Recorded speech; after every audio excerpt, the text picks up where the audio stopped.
Alors, dans cette nouvelle vidéo, on va faire l'étude d'une fonction avec, dans l'écriture de la fonction logarithme népérien. Donc, j'ai pris la fonction f définie sur 0 plus l'infini ouvert en 0, x carré moins 5x plus 2 ln de x. Alors, en première partie, on va voir le tableau de variation avec tout ce qu'il faut placer dedans, les limites, la valeur des extrémums. On verra ensuite ce qu'on peut étudier sur la convexité de cette fonction. Et puis ensuite, on verra comment on peut proposer une représentation graphique avec tous les éléments que l'on a trouvés. Donc, on commence déjà par les variations. Donc déjà, on précise bien, la fonction est définie sur 0 plus l'infini ouvert en 0, puisque la fonction logarithme népérien est définie sur cet intervalle. Il n'y a pas de problème pour le reste, mais pour le logarithme népérien, on est sur cet intervalle. C'est une fonction qui est dérivable, comme somme de fonctions dérivables. Et du coup, on peut dériver, donc f' de x, donc 2x, dérivé de x carré, moins 5, dérivé de moins 5x, plus 2 fois 1 sur x, 1 sur x étant la dérivée du logarithme népérien de x. Ensuite, on va étudier le signe de cette expression. Alors on va mettre tout au même dénominateur, c'est-à-dire tout sur x. Donc 2x fois x, ça fait 2x au carré, moins 5x plus 2. Donc voilà ma dérivée de la fonction. Maintenant, il faut étudier le signe de cette dérivée. Alors pour le dénominateur, on n'a pas de problème, puisqu'on est sur l'intervalle 0 plus l'infini, donc il est strictement positif. Et donc, il faut étudier le signe du numérateur. On a donc un polynôme du second degré. On calcule le discriminant pour voir un peu le signe du polynôme en fonction des racines éventuelles. Donc, discriminant, b carré moins 5, donc moins 5 au carré moins 4 fois 2 fois 2, b carré moins 4ac, ce qui fait 9, donc deux racines. Alors, si on les calcule, on trouve x1 égale 0,5 et x2 est égal à 2. Je rappelle la formule, moins b plus racine de delta sur 2a, moins b moins racine de delta sur 2a. Donc ça veut dire que mon polynôme est du signe du facteur de x carré à l'extérieur des racines, c'est-à-dire avant 0,5 et après 2. Comme ici, le dénominateur de ma dérivée est strictement positif, ça veut dire que le signe de ma dérivée ne dépend que du signe du numérateur. Donc, si je commence mon tableau de variation, je vais donc avoir mes deux racines qui sont bien toutes les deux supérieures à 0. Ma dérivée qui s'annule en ces deux racines. Et on a dit du signe du facteur de x carré, donc du signe de 2, donc positif, à l'extérieur des racines. Et donc, pour les variations, j'ai donc une fonction croissante, décroissante et croissante. Donc voilà l'allure de mon tableau de variation pour cette fonction. Donc, il me manque les limites et les extrémums. Alors, on va commencer par les limites. Donc, la limite en 0. Donc, je reprends ma fonction. Ce sera plus simple pour expliquer. Voilà. Donc, mon x il tend vers 0. Donc, mon x carré tend vers 0. Mon moins 5x tend vers 0. Et la limite du logarithme népérien quand x tend vers 0, c'est moins l'infini. Comme je multiplie par un nombre positif, ça reste moins l'infini. Donc finalement, la limite de ma fonction en 0, c'est donc moins l'infini. Voilà, ça c'est en moins l'infini. Maintenant, en plus l'infini. Le logarithme népérien tend vers plus l'infini. Le problème, c'est qu'ici, je vais avoir un plus l'infini, moins plus l'infini. Donc j'ai une petite forme à déterminer. Mais si je factorise la partie 1 de ma fonction, voilà, j'ai donc ici une valeur qui tend vers plus l'infini, la parenthèse qui tend vers 1, puisque 5 sur l'infini, ça tend vers 0, donc la parenthèse tend vers 1, cette valeur-ci, et mon logarithme qui tend toujours vers plus l'infini. Donc j'ai plus l'infini, ça veut dire que ma limite de ma fonction, en plus l'infini, c'est plus l'infini. Et puis ensuite, j'ai la valeur des extrémums, donc j'ai f de 0,5. Donc il suffit de remplacer dans la fonction le x par 0,5. Donc si je calcule 0,5 au carré, ça fait 0,25, moins 5 fois 0,5, moins 2,5, donc ça fait moins 2,25. Et ici, alors soit je le laisse en 2 ln de 0,5, ce qui est possible. Puis alors je pourrais l'exprimer aussi avec du ln de 2, puisque 0,5 c'est 1 demi, et ln de 1 sur a, avec a différent de 0, c'est moins ln de a. Donc c'est moins 2,25 moins 2 ln de 2. Donc ça c'est ma valeur ici. Donc moins 2,25 moins 2 ln de 2. Et si j'en prends une valeur approchée, hein, ça fait à peu près moins 3,6. On verra qu'on en a besoin après. Donc, moins 2,25. Et je fais la même chose en 2, pour avoir l'extrémum en 2. Donc ici une valeur minimum en 2. Donc 2 au carré moins 5 fois 2 plus 2 ln de 2. Hein, donc 4 moins 10, hein, c'est ça. Donc ça fait moins 6 plus 2 ln de 2. Hein, donc moins 6 plus 2 ln de 2. Et on trouve environ moins 4,6. Hein, donc moins 6 plus 2 ln de 2.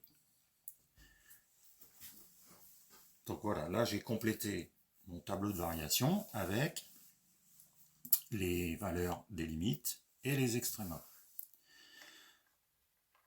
Alors, on répète hein, qu'on cherche toujours à avoir une allure de la courbe, hein, donc on essaie d'avoir un peu le plus d'informations possible.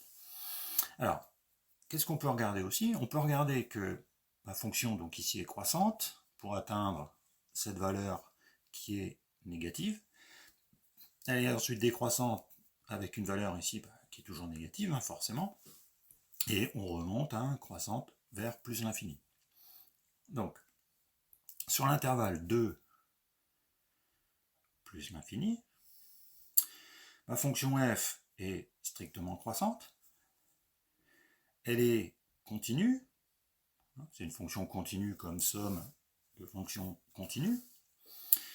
Et on a f de 2 qui est négatif. Et la limite de f de x en plus l'infini qui vaut plus l'infini, donc qui est positive. Ça veut dire que ici, dans cet intervalle, on trouvera donc la valeur 0, puisqu'on passe d'une valeur négative à une valeur positive, en étant strictement croissante et continue. Et donc, si on prend le corollaire hein, du théorème des valeurs intermédiaires, hein, donc théorème des valeurs intermédiaires, ça veut dire qu'il va exister une valeur dans l'intervalle, donc il existe une valeur alpha dans l'intervalle 2 plus l'infini, telle que f de alpha égale 0. Ça veut dire qu'à un moment donné, ici, alpha, on aura la courbe qui va couper l'axe des abscisses. Et si on regarde par essai successif, hein, on va pouvoir trouver que alpha est compris dans l'intervalle 4, 3, 4, 4. Hein, voilà. Donc à peu près entre 4,3 et 4,4. Donc du coup, ça me donne quand même des petites indications, hein, non seulement sur les variations, sur des valeurs et sur une valeur particulière où la courbe coupe l'axe des abscisses. Donc voilà, ça c'est pour l'étude des variations. Alors dans cette partie hein, suivante, on va voir un peu pour la convexité de notre fonction. Donc pour étudier la convexité de la fonction, il faut étudier par exemple le signe de la dérivée seconde. Donc ici ma fonction elle est 2 fois dérivable, il n'y a pas de souci, sur l'intervalle 0 plus l'infini, j'ai déjà trouvé la dérivée première, et à partir de cette dérivée première, je peux calculer hein, la dérivée seconde. Donc la dérivée de 2x c'est 2, dérivée de 5, moins 5 c'est 0, et la dérivée de 1 sur x c'est moins 1 sur x carré. Hein, donc ça fait moins 2 sur x carré. Donc si on met toujours au même dénominateur, ça fait 2x carré moins 2 sur x carré. Ça fait 2 facteurs de x carré moins 1 en factorisant. Et x carré moins 1, identité remarquable, c'est x moins 1 fois x plus 1. X carré. Donc ça veut dire qu'ici j'ai un polynôme de second degré hein, avec un coefficient du plus haut degré positif et deux racines, hein, donc 1 et moins 1. Donc si je fais le tableau de signes de ma dérivée seconde, donc sur 0 plus l'infini, alors mes racines ici c'est 1 et moins 1, mais comme je suis dans 0 plus l'infini, il n'y a que 1 qui va me servir. On va donc être du signe de A à l'extérieur des racines, donc au-dessus de 1 et en dessous de moins 1. A ici est positif, donc positif ici, donc on sera négatif entre moins 1 et 1. Voilà. Et donc, qu'est-ce qu'on a? On a ici fonction concave sur l'intervalle 0, 1 ouvert en 0 et convexe sur l'intervalle 1 plus l'infini. On peut regarder éventuellement ici, constater qu'on a un changement de signe pour la dérivée seconde, hein, elle s'annule en changeant de signe, donc on a un point d'inflexion. Alors ce point d'inflexion, il est en 1. Si on calcule f de 1, bah, ça fait 1 au carré, moins 5 fois 1, plus 2 ln de 1. ln de 1, ça fait 0. Donc ça fait 1 au carré, moins 5. Hein, c'est ça. Donc ça fait, non, oui c'est ça, f de 1. 1 au carré moins 5, ça fait moins 4. Hein. Donc on est en coordonnées, point d'inflexion, 1, moins 4. Voilà. Donc ça c'est pour point d'inflexion et convexité. Intéressant, c'est peut-être de regarder la tangente au point d'inflexion. Hein. Donc on rappelle la formule, c'est la valeur de la dérivée en 1, puisqu'on est en 1, x moins 1 plus f de 1. Alors f' de 1, ben, on reprend dans la dérivée 2 fois 1 moins 5, donc f' de 1, 2 fois 1 moins 5 plus 2 sur 1, donc ça fait moins 1. Voilà. Donc ça fait moins 1 facteur de x moins 1, moins 4, puisque là on l'avait tout à l'heure, moins 4. Et si on développe, ça fait moins x, moins par moins, moins 1 fois moins 1, ça fait plus 1 moins 4, moins 3. Donc j'ai l'équation de la tangente au point d'inflexion. Donc j'ai ma fonction qui est concave sur l'intervalle 0,1 ouvert en 0, convexe sur l'intervalle 1 plus l'infini, point d'inflexion en 1, qui a pour coordonnées du coup 1, moins 4, avec en ce point d'inflexion l'équation de la tangente, y égale moins x plus 3. Alors maintenant, avec toutes les informations que j'ai obtenues, je vais pouvoir essayer d'avoir une ébauche, une impression de la courbe de la fonction f. Donc, déjà, elle est croissante sur l'intervalle. Donc là, je vais mettre 0, 1 et 1. Intervalle 0, 0, 5. Avec ici un extrémum en 0,5, moins 3,6. Donc ça fait à peu près ça. Ensuite, on va peut-être changer. On va prendre 2, 3, 4 et 5. On va doubler. Donc 0,5 moins 3,6. Ensuite en 2, donc moins 1, moins 2, moins 3, moins 4,6. Comme ça. Donc là, elle va être croissante, décroissante. Et puis on a en 1, donc en 1, moins 4, on a une tangente qui a pour équation moins x, moins 3. Donc moins x, moins 3, ça fait coefficient moins 1. Donc si j'avance de 1, je descends de 1. Et je vais passer par moins 3, donc j'aurais pu la tracer tout de suite. Voilà, là j'ai ma tangente en moins x, moins 3. Ce qui m'intéresse, c'est ici. Donc si c'est la tangente au point d'inflexion, avant la tangente, elle va être une fois au-dessus, une fois en dessous de la courbe. Donc ma courbe, ensuite j'avais trouvé f de alpha égale 0 pour alpha compris entre 4,3 et 4,4.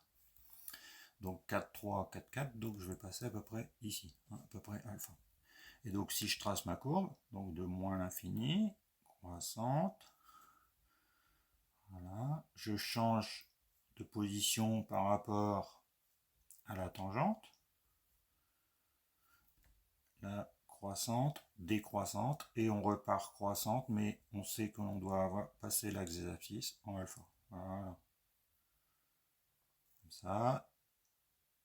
Là on passe. Et voilà. Donc on a une allure générale hein, de la courbe, de la fonction f, grâce aux éléments hein, qu'on a étudiés avant.